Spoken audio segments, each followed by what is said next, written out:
C'est dans cet entrepôt installé à Retier que se trouve Copain des Jouets. Ici, on transforme les jouets cassés ou d'occasion pour leur donner une seconde vie.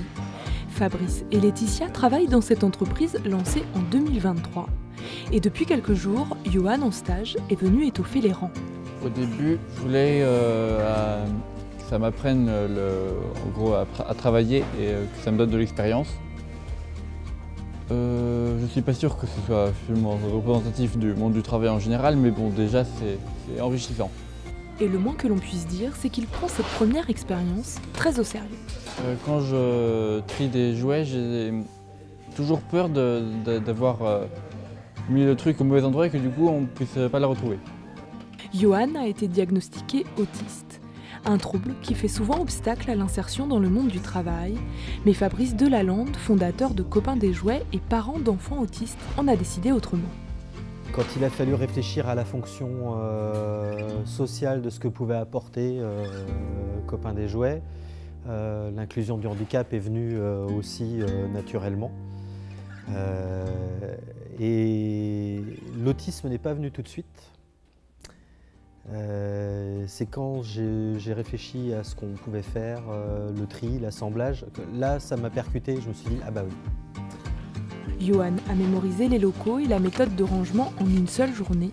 Sa manière différente de voir les choses est une vraie richesse pour sa collègue Laetitia. C'est que du positif. Johan nous a fait des remarques très pertinentes. Et pourquoi on ne ferait pas ça comme ça ou comme ci? Et en fait, on est là, mais t'as carrément raison, donc c'est parti, quoi. On va faire à sa façon maintenant, et merci Johan, quoi. L'entreprise accueille également régulièrement des chantiers d'insertion.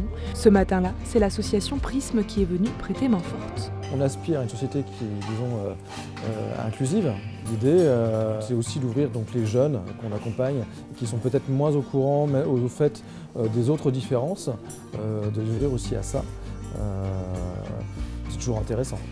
La société aimerait également aller encore plus loin dans l'inclusion en embauchant 6 salariés autistes en 2024. Fabrice Delalande en est persuadé, l'autisme peut apporter beaucoup aux entreprises. Moi j'invite tous les entrepreneurs effectivement à s'ouvrir à la neurodiversité, à l'autisme pour se rendre compte de tous ces avantages-là en fait. L'avantage avec les autistes, c'est que si ça leur plaît ce qu'ils font, ils sont très performants et ils s'éclatent dans ce qu'ils font. En France, entre 90 et 95% des personnes autistes sont éloignées de l'emploi. Modestement, Copain des Jouets espère changer les mentalités et prouver que l'entreprise peut être un environnement d'épanouissement pour tous.